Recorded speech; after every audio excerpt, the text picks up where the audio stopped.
सध्या होणारे लोकसभा मतदानाच्या पार्श्वभूमीवर भारतीय जनता पार्टीचे उमेदवार माननीय अण्णासाहेब जोल्ले यांची चिक्कोडीमधील बसवेश्वर सर्कलपासून सभेच्या ग्राउंडपर्यंत भव्य रॅली काढण्यात आली होती। यावेळी भरपूर मान्यवर व भारतीय जनता पार्टीचे कार्यकर्ते बहुसंख्येने या रॅलीमध्ये सहभागी झाले होते। त्यानंतर भव्य सभेची सुरुवात झाली। सर्व मान्यवरांचे स्वागत करण्यात आले। सर्व मान्यवरांनी होणारे मतदानाबद्दल व उमेदवार माननीय अण्णासाहेब जोल्ले यांच्याबद्दल मनोगत व्यक्त केले। या सभेसाठी आजूबाजूच्या भरपूर गावातून कार्यकर्ते व मान्यवर जमले होते। सर्वांनी घोषणाबाजी व टाळ्यांच्या कडकडाट करून सभा संपन्न केले होते।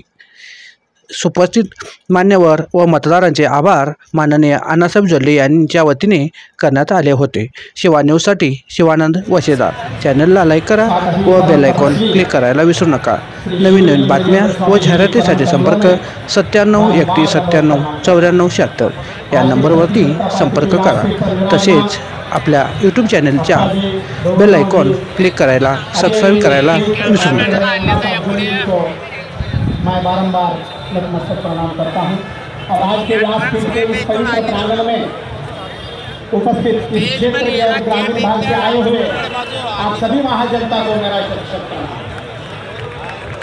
मेरे देशवासियों, मैं मेरी बात आगे बढ़ाने से पहले भारत के वीर जवानों का अभिनंदन करना चाहता हूँ जो भारत के सुरक्षा पर तैनात है, भारत को शांति प्रदान करने में अपनी प्राणों की आहुति दे रहे हैं। और हमें नाज है कर्नाटक के वीर जवानों पर हटाने में मिटाने में आखिरी दम तक मर मिटे, खुद मिटकर भारत के तिरंगे की शान बढ़ाई। अमर है वो वीर।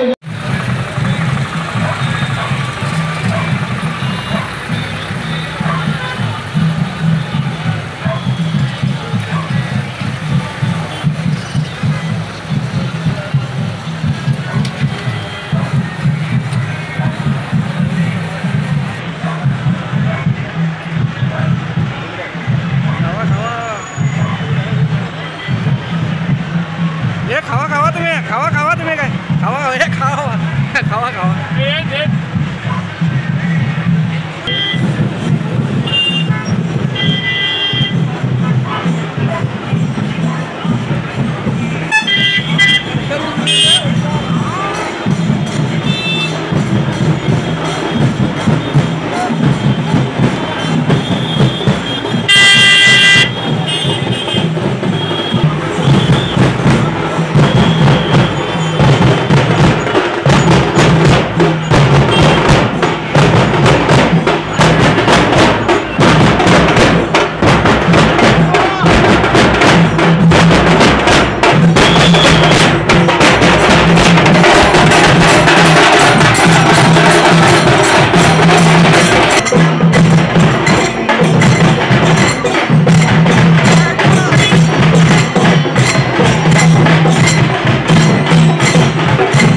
बीजेपी कमला उर्दू कमला बीजेपी ನಮ್ಮ बीजेपी जन्मला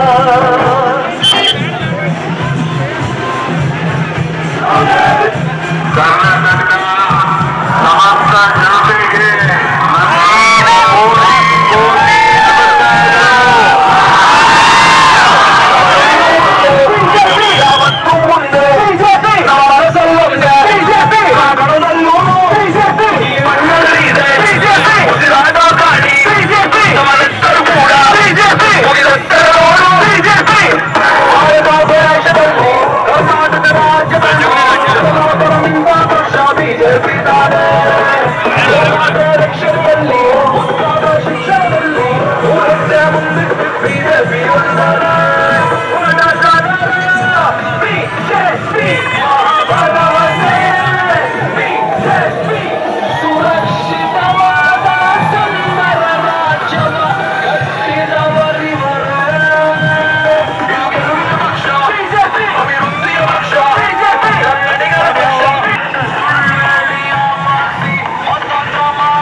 ದೇಶದ ಪ್ರಧಾನಮಂತ್ರಿ ಆದ ಬಳಿಕ ದೇಶದ ಜನ ಅವರಿಗೆ ಪ್ರಧಾನಮಂತ್ರಿಯನ್ನ ನಿಯೋಜನೆ ಮಾಡಿದ ನಂತರ ಅಮೆರಿಕ ಇರ್ಬೋದು, ಇಂಗ್ಲೆಂಡ್ ಇರ್ಬೋದು, ಜಗತ್ತಿನ ಅನೇಕ ರಾಷ್ಟ್ರಗಳು ರೆಡ್ ಕಾರ್ಪೆಟ್ ಹಾಕಿ ಅವರ ಕೈಲಾರ ಬಂದರು. ಅಮೆರಿಕ ಕೂಡ ಅವಾಗ ಬಂದಿತ್ತು.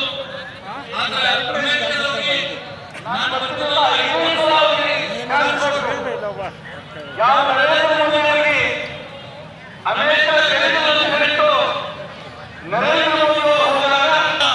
ಕುರ್ಚಿ ಮೇಲೆ ನಿಂತು 10-15 ನಿಮಿಷಗಳ ಕಾಲ ಮೋದಿ ಮೋದಿ ಅನ್ನುವಂತ ಘೋಷಣೆ ಕರೆದಾರ.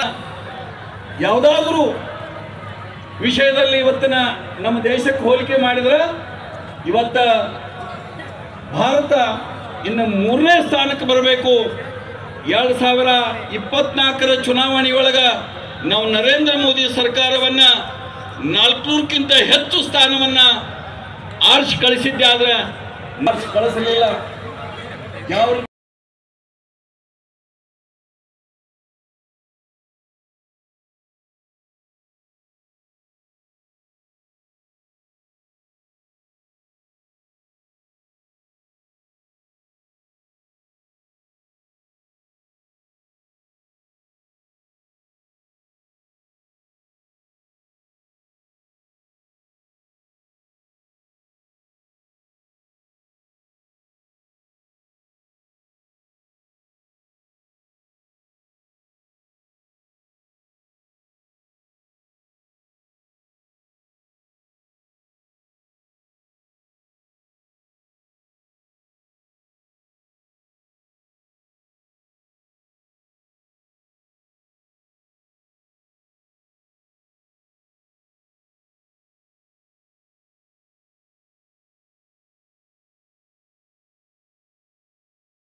ತಮ್ಮ ಕಾಂಗ್ರೆಸ್ ಸರ್ಕಾರದ ಭ್ರಷ್ಟಾಚಾರದ ಆಡಳಿತದ ವೈಖರಿಗಳನ್ನು ತಾವೆಲ್ಲರೂ ಕಂಡಿದ್ದೀರಿ.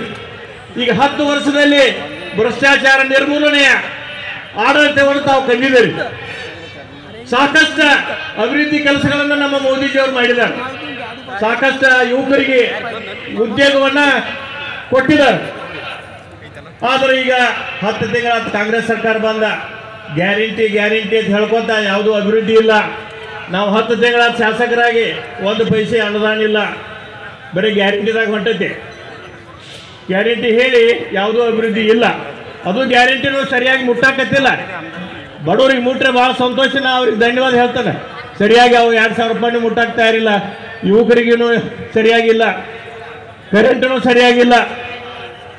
ಅದಕ್ಕೆ ದಿವಸ ಐತಿ ಮೇ 7 ತಾರೀಕು ಅನ್ನಸಭಣ್ಣ ಜೊಲ್ಲೆ ಅವರ ಮತಯಂತ್ರದೊಳಗೆ ಮೊದಲನೇ ನಂಬರ್ ಹೆಸರು ಬರ್ತೈತಿ. ನೀವು ಹೆಂಗೆ ನನಗೆ 4 ಬಾರಿ ಮೊದಲನೇ ನಂಬರ್ ಯಂತ್ರದೊಳಗೆ ಆಶೀರ್ವಾದ ಮಾಡಿದಿರಲ್ಲ, ಅದಕ್ಕೆ ನಿಮ್ಮೆಲ್ಲರಿಗೆ ಧನ್ಯವಾದ ಹೇಳ್ತಾನು. ಅದಕ್ಕೆ ಈಗೂ ಕೂಡ ಅವ್ರದ ಮೊದಲನೇ ನಂಬರ್ ಬರ್ತೈತಿ. ತಾವೆಲ್ಲರೂ ಕಮಲದ ಚಿನ್ನದ ಒಂದು ಬಟನ್ ಒತ್ತಿ ಪ್ರಚಂಡ ಬಹುಮತದಿಂದ ಅವ್ರನ್ನ ಆಯ್ಕೆ ಮಾಡಿ ಕಳಿಸಿ ಮತ್ತೆ 3ನೇ ಬಾರಿಗೆ ಪ್ರಧಾನಮಂತ್ರಿ ನರೇಂದ್ರ ಮೋದಿಜಿಯವರ ಅಲ್ಲಿ ಪ್ರಧಾನಮಂತ್ರಿ ಆಗಲಿಕ್ಕೆ ತಾವೆಲ್ಲರೂ ಆಶೀರ್ವಾದ ಮಾಡ್ಬೇಕಂತೇಳಿ ನಿಮ್ಮೆಲ್ಲರಿಗೂ ಕೂಡ ನಾ ಹಣೆ ಹಚ್ಚಿ ಬೇಡ್ಕೊಂಡ ಈಗ ನಾಯಕರ ದುಡದ ಆಶೀರ್ವಾದ ಮಾಡ್ಬೇಕಂತೇಳಿ ಮತ್ತೊಮ್ಮೆ ನಿಮ್ಮೆಲ್ಲರಿಗೆ ನಾವು ವಿನಂತಿಯನ್ನು ಮಾಡ್ಕೊಂಡ ಎಲ್ಲರಿಗೆ ನಮಸ್ಕಾರ. ಜೈ ಹಿಂದ್, ಜೈ ಕರ್ನಾಟಕ. ಹುಕ್ಕೇರಿ ವಿಧಾನಸಭೆಯ ಯುವ ಶಾಸಕರಾದ ನಾನು ಬಸವನಗೌಡರು ಕರೆದವರೆಲ್ಲರೂ ರಾಜಕಾರಣಕ್ಕೆ ಬಂದಿದ್ದು ಹಿಂದುತ್ವಕ್ಕಾಗಿ ರಾಜಕಾರಣಕ್ಕೆ ಬಂದಿದ್ದು.